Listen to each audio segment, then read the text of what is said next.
जेव्हा तुमचं मॅनोपॉज होतो परत तुमचे हॉर्मोन्स जे आहे ते डिस्टर्ब होतात. करेक्ट. आणि फिमेल्समध्ये ऑस्टिओपोरोसिस होणं खूप कॉमन आहे बिकॉज ऑफ मेनोपॉज. ऑस्टिओपोरोसिसचं म्हणजे तुम्ही समजायला पाहिजे की एक तुम्ही स्पंज घ्या.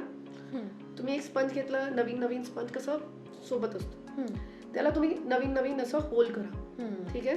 आणि तसंच ठेवा. ते बोन असं झालेलं आहे म्हणजे पोरस झालेलं आहे, सॉफ्ट. तर तुम्ही चालताय आणि ते फ्रॅक्चर होतं. 40 इयर्समध्ये मी तुम्हाला एक सजेशन देते की टेक 1 लिटर वॉटर्स अँड थोडंसं असं वेट घ्या. कारण की ऑस्टिओपोरोसिसचे फाईट करण्याचं एकच प्रणाम आहे की तुम्ही थोडंसं वेट लिफ्टिंग करा. ओके. ना टीथमध्ये सेम होतो कारण की टीथचं सराउंडिंग इज बोन. बोन पोरस होऊन जातो कारण की कॅल्शियम कमी आहे. दातांमधून पण कॅल्शियम बॉडी घेते. करेक्ट. तर दात ब्रिटल होऊन जातात. तर ही सगळं होऊ शकतं तुमच्या मेनोपॉज मध्ये. आणि सेकंडली काय होतं की युरिनरी ट्रॅक इन्फेक्शन खूप होतात मेनोपॉज मध्ये.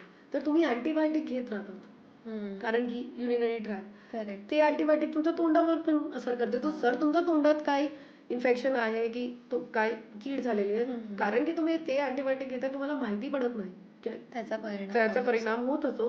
आणि तुमचं दात बॅड टू वर्स होऊन जातं बिकॉज ऑफ ऑल ऑफ दिस. तो कॅल्शियम हे तुम्ही खात राहणार ओके, बट कॅल्शियम ब्लड मध्ये आपल्याला बोन मध्ये टाकायचे. So it is very important की तुम्ही मल्टीविटामिन्स घ्या तेव्हा विटामिन डी एस्पेशली.